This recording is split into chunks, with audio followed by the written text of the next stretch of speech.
really appreciate you clicking on my thumbnail and watching my video. Today I'm going to go over 5 of my best techniques, cheapest and easiest techniques for improving the gas mileage on any of my vehicles. And I'm doing this because right now gas prices are higher than a first-year oil tech who voted for Biden and is hanging out on a cell tower on the Rocky Mountains. Saneauto produces DIY auto repair videos and tool reviews. Hosted by retired ASE certified master mechanic Victor Sane. We're going to start with the simplest, most obvious, and cheapest. Free is about the cheapest. And that would be checking your tire pressure and topping them off. Now, I used to go through these like office workers go through ink pens.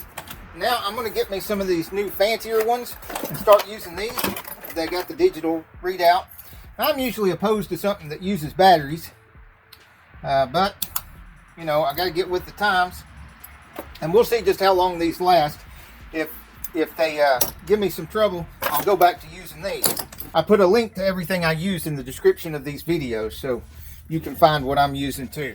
Now, I don't know about where you're at, but here in Georgia, the weather is what we call bipolar. And that means it's hot and then it's cold, it's hot and then it's cold. It was 75 degrees for 2 days last week, and it's going to be 55 for 2 of the other days. That's a big difference. Okay, this tire right here has got 22.5 pounds. It looks fine, but that's got to be hurting the gas mileage.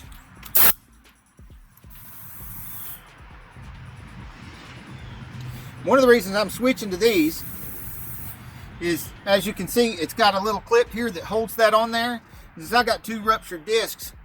I don't like bending over holding that while I'm putting air in the tire. And it's got a trigger here that's easier to deal with.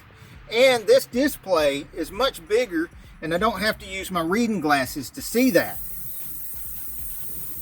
Whereas with the older style ones, it's got that little piece that sticks out.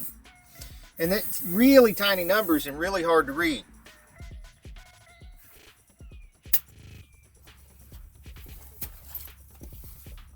Now the second thing I like to do is change the oil. I change the oil, and I always use a full synthetic.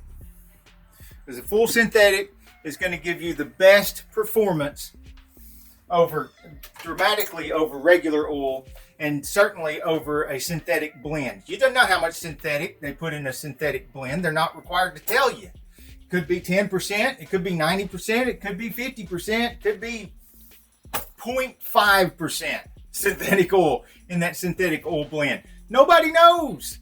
Now, one of the most beneficial and slippery things that was in the oil, and I say was zinc.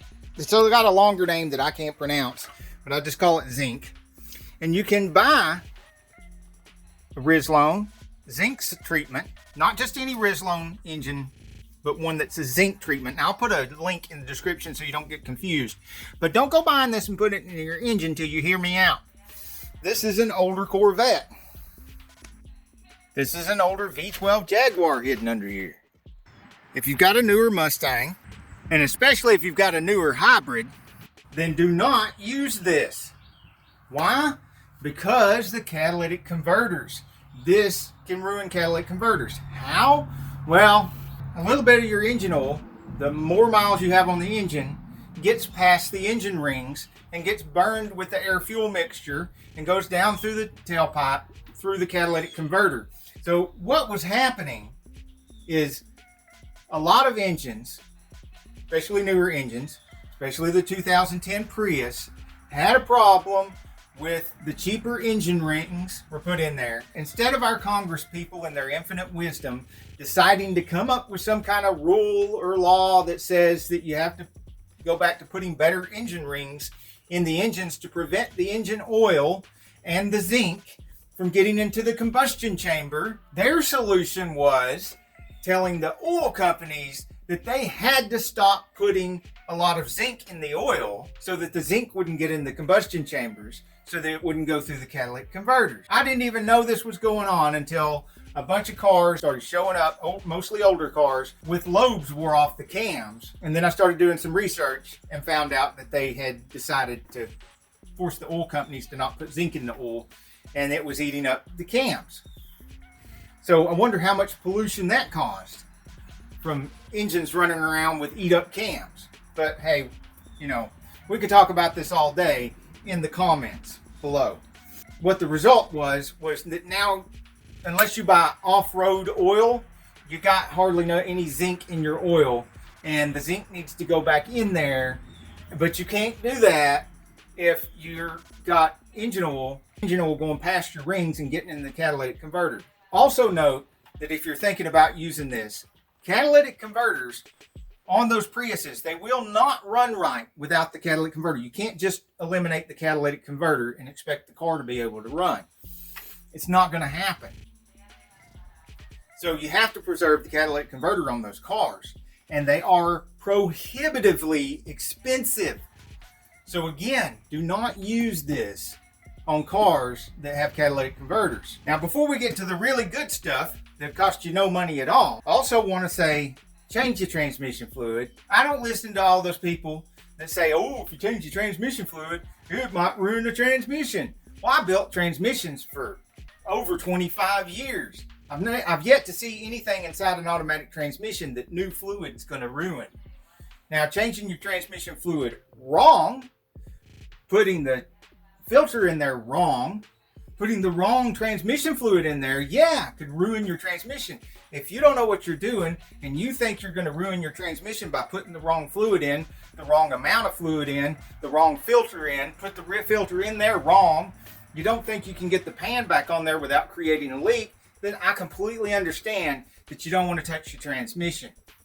And I wouldn't recommend that you do anything I talk about on these videos or anything that I do, because you could also get burnt, bruised, or bleeding working on cars. Only do this stuff if you're certified professional and you're confident that you can do it at your own risk without getting yourself hurt or ruining your car. Now let's move on to some free stuff. I'm trying to stick to stuff that you can do to just about any kind of car or truck. And here's some free stuff you can do.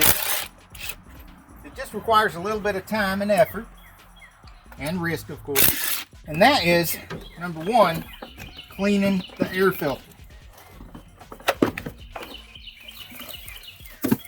I'm going to give you some more bonus tips too after this. So we're not even going to stop at 5. We're going to keep on keeping on. Now, the reason I mentioned free is because once you get to your air filter, if it's not too bad and it's not too dirty, you can just go ahead and blow it out with compressed air. If you don't have air compressors and stuff like I do, you can go to the office section of the department store and get some of that canned air like you get for the computer keyboards.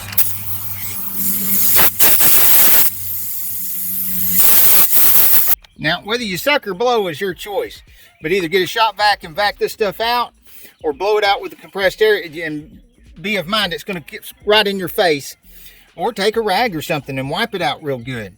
But don't think this stuff is just going to lay here, because when you shut the engine on and it starts pulling air through the filter, it's liable to pick that stuff up and pull it right into the filter. And then when you turn it off, it drops down in there and then it comes back up in there. That stuff can be as sneaky as a Marxist trying to push social plans. Now, this might be the best thing you can do for better gas mileage, and it's free, and it's cleaning the throttle body. First, you want to open that flap, hold it open, and get you some rags, preferably some nice, clean, disposable rags. Get it down in there and get what you can out of there with those rags. Now, I like to use throttle body cleaner or the same type of fuel that the car uses. If it's a diesel, I use diesel. If it's gas burner, I use gas. Clean new stuff, of course. Do not use brake clean, and do not use starting fluid when doing this kind of stuff. This one just happens to be that some of the stuff puddles up right here in the intake behind the throttle body. It's easy to get out. And I've also used a catch can to keep a lot of it from getting in there. Makes it a lot easier to clean because there's not as much to clean out. But there's still some. Look how nasty it is. All that came out of there. And it hadn't been that long since I cleaned it. So that's going to help. Then take a little bit of cleaner. I'll put the link in the description. Not a whole lot, just a little bit, because I don't want a bunch of it in the intake. And if you hadn't cleaned your throttle body in a while, you might have to do some more cleaning than what I'm doing. Let's get our stuff back down in there again, because we don't want that stuff in there when we crank it up either,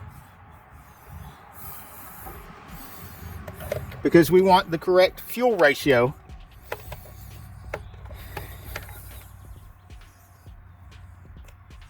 Alrighty. See, we got even more stuff that time. It looks pretty darn clean in there. I don't know if y'all can see this or not, so I'm going to bring you down here where you can see real good. Alright. Some more light on this. Alright, can you see good now? See how nice and clean it is? That's the look of better fuel economy. Another bonus is I like to clean these snorkels real good before I put them back on, and put a little Vaseline right here to make sure they seal real good.